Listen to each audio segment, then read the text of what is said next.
ඇයි නේවාසික පාසල් ජාලයක් මොකද්ද මේ වෙන්නේ? O level වලින් පසු එක් වසරකින් අපි දරුවා විභාගයට සූදානම් කරනවා. උසස් පෙළදී දරුවාගේ ප්‍රතිඵලයේ වගකීම අපි ආයතනය විසින් බාර ගන්නවා. කොහොමද මේ වැඩපිළිවෙල උසස් පෙළ සඳහාම සුවිශේෂ වෙන්නේ කියන්නේ? self learning වලට අපි ලොකු තැනක් දීලා තියෙනවා. දරුවන්ගේ දෛනික වැඩ කටයුතු ඇකඩමිය තුළ සිද්ධ වෙන්නේ කියන්නේ. ඉස්සලම දවසේදී අපි වර්ෂයකට අදාළ ලෙසන් ප්ලෑන් එක දෙනවා. විශේෂීම දේ තමයි සපෝටිව් ස්ටාෆ් එක කියන්නේ. එතකොට ආරක්ෂාව, කෑම බීම, සෞඛ්‍ය පහසුකම් මේ වගේ දේවල් කොහොමද?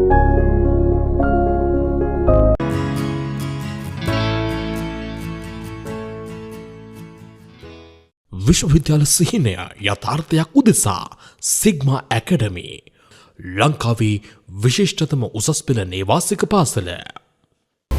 මම උසස් පෙළට මුහුණ දෙන්න ඉන්නේ මැත්ස් විෂය ධාරාවෙන්. ඉතින් මම ඒක ගැන එළිය විස්තර හොයද්දි මට මේ සිග්මා ඇකඩමි එක ගැන දැනගන්න ලැබුණා. ඉතින් මම ඒක ගැන තවදුරටත් හොයලා බලද්දි මට දැනගන්න ලැබුණා ඇත්තටම මේ සිග්මා ඇකඩමි කියන්නේ ලොකු විශ්වාසවන්ත ආයතනයක් කියලා. ඉතින් මම ඒ විශ්වාසයත් එක්කම සිග්මා ඇකඩමි එකට ආවා. ඉතින් මම මෙහෙට ඇවිල්ලා දැන් ලොකු කාලයක් වෙනවා. ඇත්තටම මෙහි වැඩපිළිවෙල ගැන මම ගොඩක් තෘප්තිමත් වෙනවා. අපිට මෙහෙට ආපු ගමන්ම අපි A level කරන්නේ අවුරුදු දෙකකින්. අපිට ඒක අවුරුද්දෙන් කරන ලොකු work plan එකක් හම්බුණා. මෙතන අපිට සපෝටිව් ස්ටාෆ් එකක් ඉන්නවා. අපි දන්න දේවල් දැනගන්න.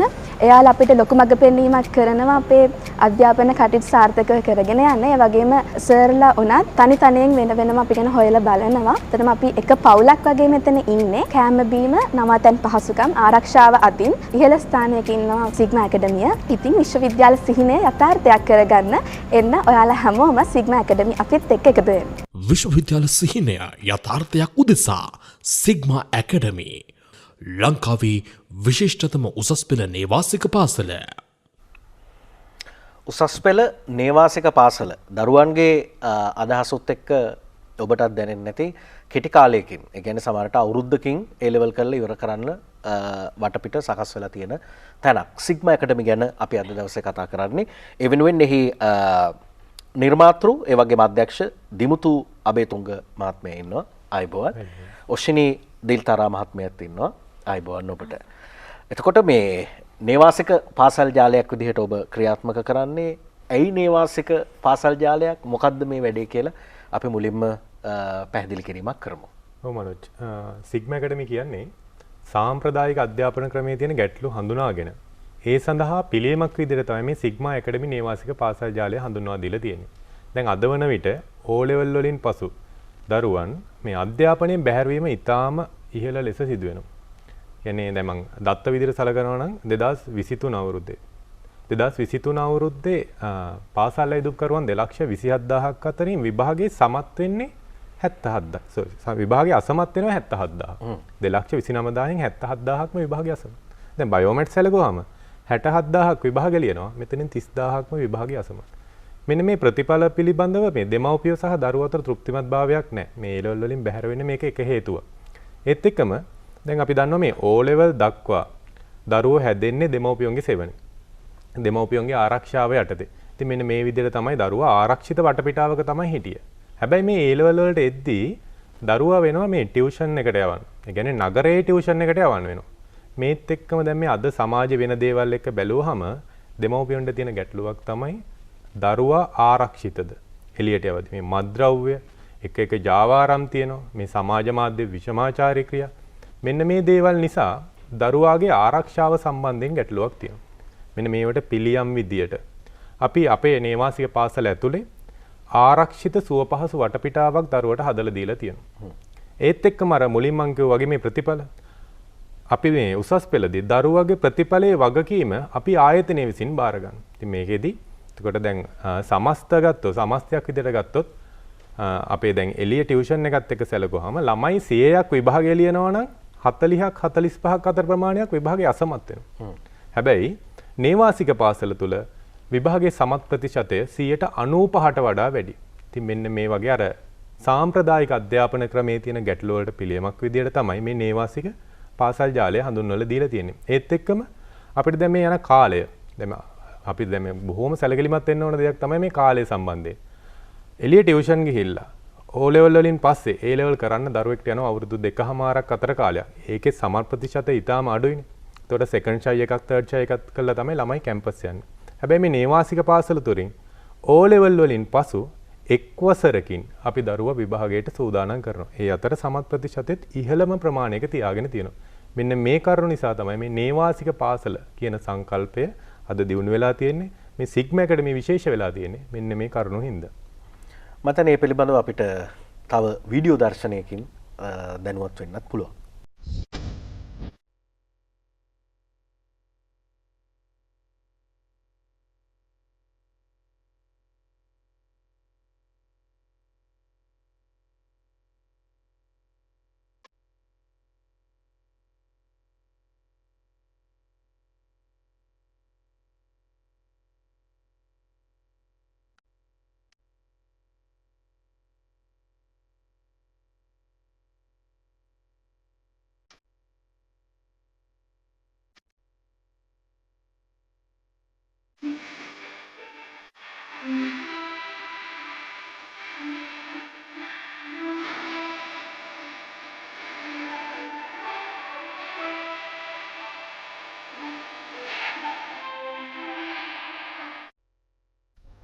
හොඳයි දැන් අපි කොහොමද මේ වැඩපිළිවෙල උසස් පෙළ සඳහාම සුවිශේෂී වෙන්න කියලා පැහැදිලි කිරීමක් කරොත් තිබතු. ඔව් මනෝජ්.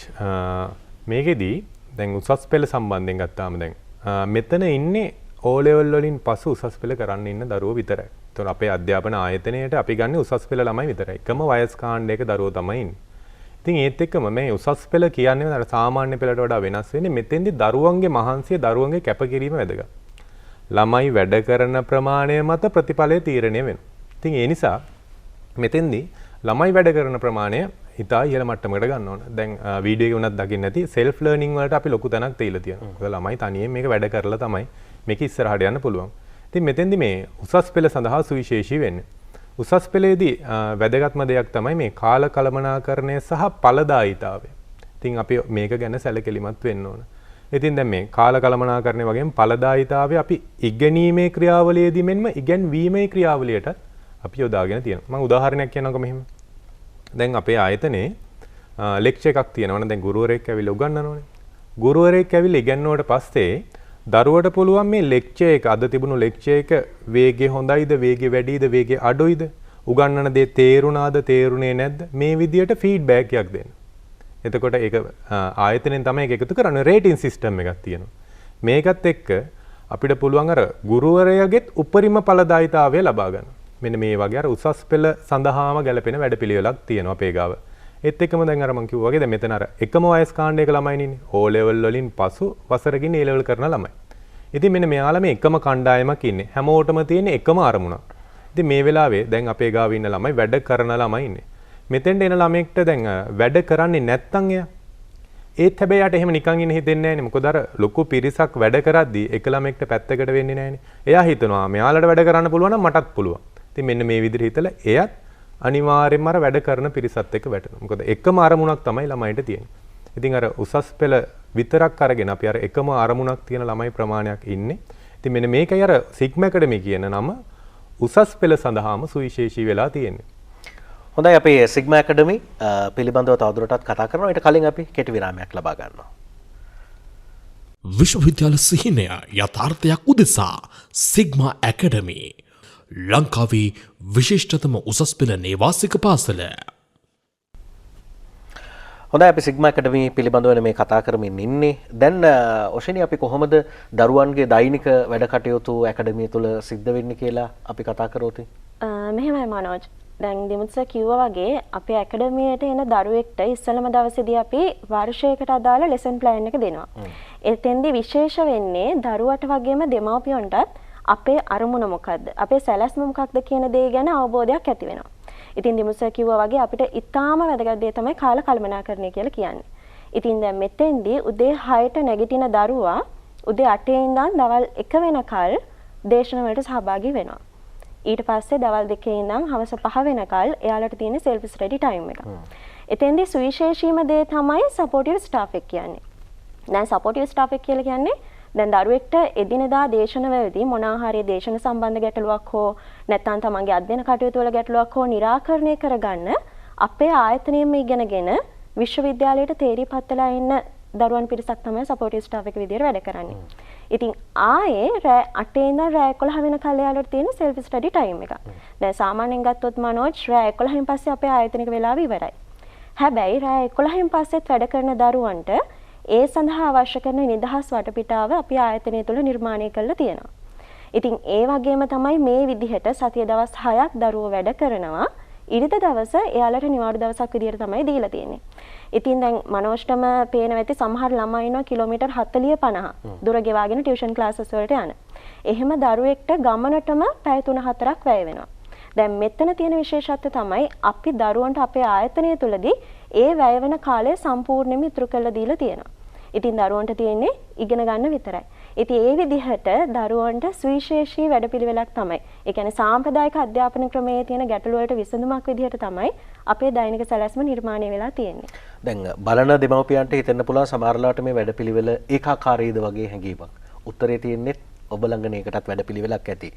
කොහොමද එහෙම කෙනෙක්ට උත්තරයක් දෙන්නේ? ඕන කෙනෙක්ට එහෙම හිතෙන්න පුළුවන් මනෝජ්. හැබැයි ඒක එහෙම නෙවෙයි. අපි ඒක එහෙම නෙවෙයි කියන්නේ ඇයි කියන එක මේ වීඩියෝ එක බලලම කතා කරමු.